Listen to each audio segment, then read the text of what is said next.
You're listening to Little Rockers Radio, and today we're talking to Weekend Today host, one of Channel 9's most versatile presenters, and now he's also a published children's author, Cameron Williams. Hi Cameron, how are you?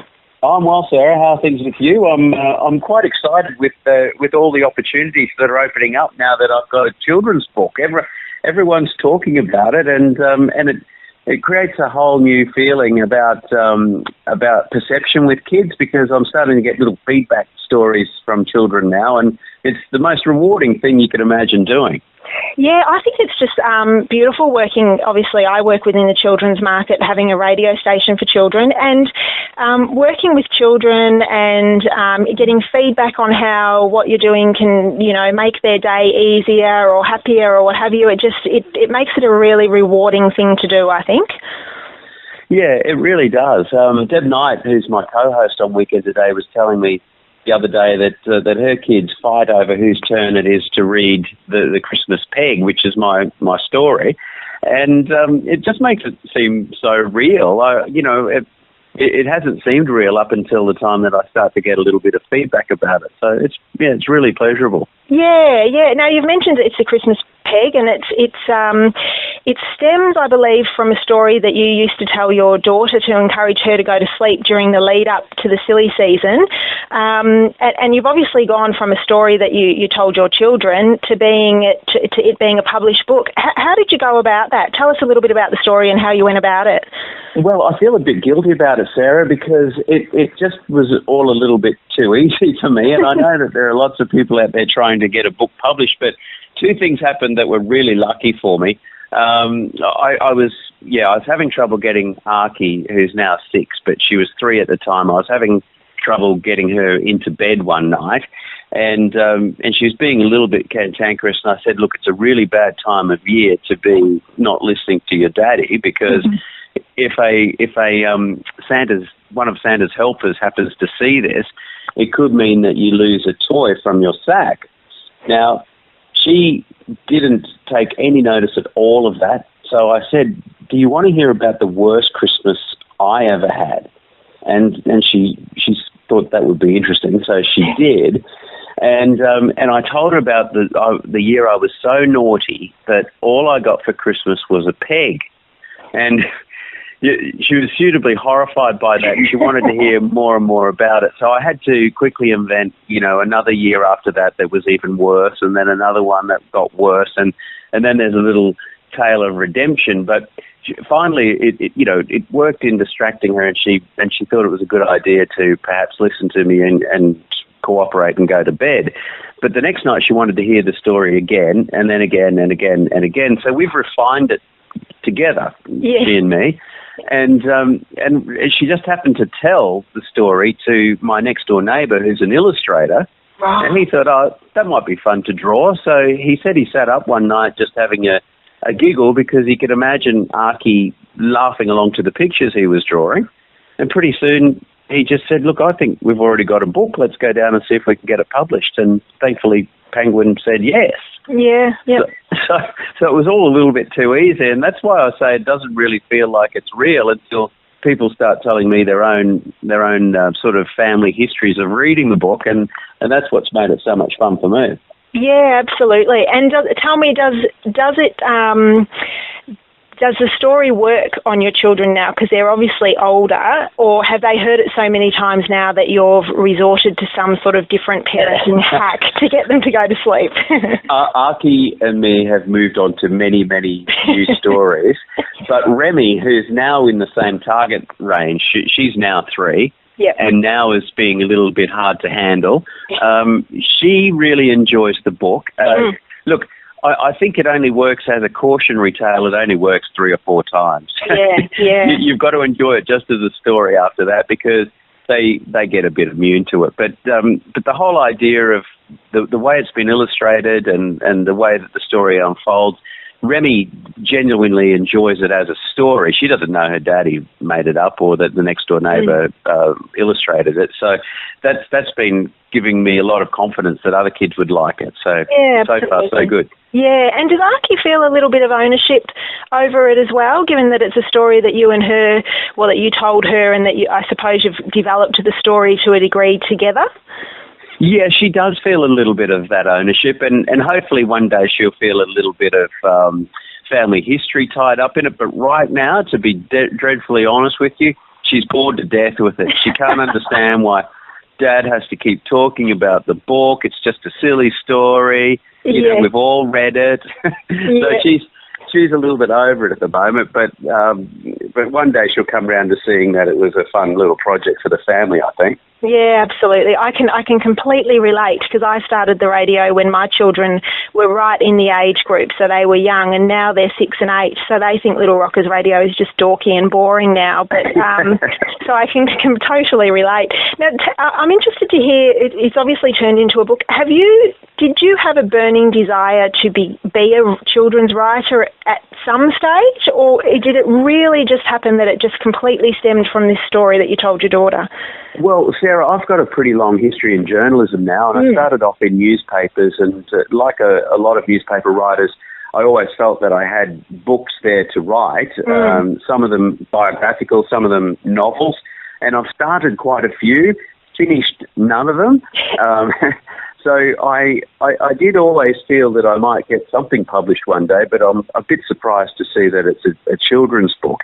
But what it does do, once you've got this first little foothold in the publishing world, it's a very interesting world. I haven't had much to do with it before, and the people that are in it love books, and they're very encouraging. So I'm hoping that it will lead to an opportunity to write more children's stories, because I do enjoy making them up. But also, you know, maybe there's a more substantial story to be told one day too, now that I feel like I know a little bit about it. A little bit about it, yeah. Watch this space, I guess. Yes. What about yourself? Because you've got quite a big knowledge base building up about children's entertainment now. Would you write some? Oh, no, I don't think I would, to tell you the truth. And someone asked me the other day whether I would ever create music as well, and I said no to that as well. I think that I like bringing it all together and sharing it with the children, but I realise where my expertise lies, and it's not in the creative side of pulling it together from a musical or a writing perspective. But anyway. Well, you've got to play to your strengths. Yeah, exactly, don't you? Now, it is, I was looking at the calendar earlier today, and it is literally only 5 weeks to Christmas. So obviously the launch, perfect time to be launching a Christmas book or a book about Christmas.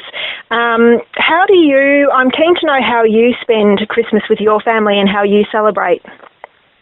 Well, we are country people predominantly. We live in Sydney now, but I'm from a small town called Emerald in central Queensland. And my wife is from an even smaller town called Ingham in far north Queensland. So we came up through Christmas being a pretty big deal as far as having family and friends over, a big ham, cooked meal, that type of thing. So we always try to have the traditional meal as far as Christmas is concerned. And just lately, I've been lucky the last few years to not have to work on Christmas Day. Most of my life, I have been working on Christmas Day. But what we normally do, if the weather's nice, because we live by the beach in Sydney, so we'll all wake up, earlier than early to run down and find out what's under the tree. Yes. We'll open some gifts. We'll ring our grandparents and cousins and friends. And then we'll go for a swim. And when we come back, it'll be, the big ham Christmas dinner that Mum's prepared. Ah, beautiful. There's something, I think there's something, so I've always been a Christmas tragic, even before I had children. So from when I was young, I was always making the Christmas chains. My daughter now makes the Christmas chains, which we've got tons of them around the house already, and we're not even into December.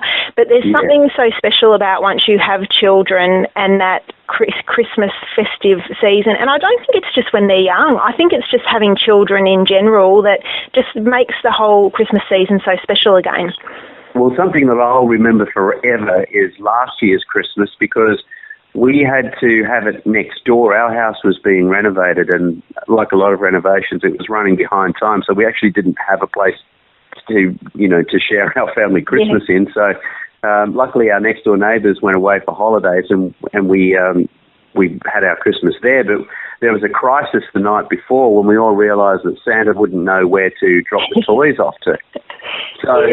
So we had to draw a map, and drawing that map and making sure that it was in a prominent spot has led to a little bit of family folklore, because it was quite an adventure getting the map to be accurate enough for Archie and Remy to be satisfied, and then putting it in the right place. It just had to be in the right place. Absolutely.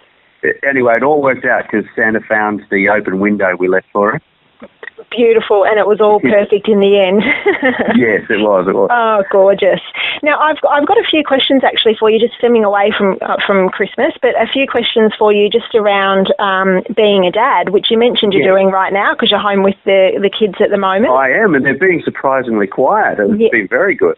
Yeah, absolutely. And I mentioned mine are out being picked up from school, so it's an easy job for me. You're on the tougher end of the scale at the moment. So I've got a couple of questions, so I'll just fire away. Number one, what's your favourite thing about being a dad? I think my favourite thing about being a dad is the 1,000 different ways two little girls can say daddy. Oh. There's just so many different inflections and different meanings and different emotions behind the way they say daddy. It always makes me feel special that, sometimes it's just an inquiring or even a whinge, but other times it's just, I love you, Dad. And I think it's just that word, Dad. Yep. It means a lot to me coming from these two gorgeous little girls. Yeah, that's beautiful. You've just melted my heart. There you go. And I'm going to flip it on its head now. What's probably your least favourite? My least favourite would be having to sort of stress the same things again and again and again, and trying to be firm without giving in to the sort of temptations. Like this morning there was a blanket ban on having the TV on because they hadn't had their shower, they hadn't had their breakfast. There was a blanket ban on, but to convince them to do all of those things that I wanted them to do, it would have been really, really easy to bribe them. Yes. And I try, I'm not very good at it, but I try not to use bribes. So that's the thing that I find the hardest discipline in myself is to stay consistent. But I also reckon that the real worst thing about having children is that you don't really know what love is until you have children, but you also don't really know what fear is. Oh, every time there could be something wrong, or you're just that little bit alarmed that there might be a problem of some sort, it just strikes terror into you that you've never felt until you've had children. And I always say that when people have asked me what my least favourite thing is, I've always said it's that fear. And I don't know whether I'm more fearful than others, but it's definitely that fear. Just when you experience that type of love, then obviously with it comes the fear as well. But so I definitely understand where you're coming from. It's deeply ingrained, isn't it? Because when you first bring a baby home, you can't wait for that baby to sleep through and get some rest. But then the first time they do sleep through, you wake up in terrible fear because they haven't heard the baby for a while. Absolutely. There's just no rest. Yeah. No, and it doesn't change as they get older. As they get older, there's new things to worry about. But we do it because we absolutely love it and we adore them, and we wouldn't have it any other way. That's it, Sarah. Now, are you the disciplinarian or the fun one out of the two of you? Look, I think I'm pretty much the fun one in the sense that if someone's got to put on some entertainment, it's usually me. But I'm also kind of the stern voice right at the end when everything else has been exhausted. If Daddy puts on his stern voice, most times they realise that okay, we've really got to listen now. Yeah, time to be good and pull our socks up. Okay, I've got two more questions left. So do you, besides the Christmas Peg, do you have a favourite book to read to your children? Yes, The Very Busy Spider. Oh. You know that one? I haven't heard of that one, no. No, The Very Busy Spider is about a spider that gets blown across a paddock and lands. Hang on. You want Mummy? Mummy's coming home soon, darling. Archie will help you, sweetheart. See, this is a real life problem. Yeah, Sarah. Exactly. The Very Busy Spider is about, it's about a spider that's just too busy to run around chasing pesky flies or having fun in the paddock because she's building her web. And at the end, she's so tired she just falls asleep. So it's a good book to gradually wind the kids down at the end of the day. Right, I'll pop that on my list to look out for.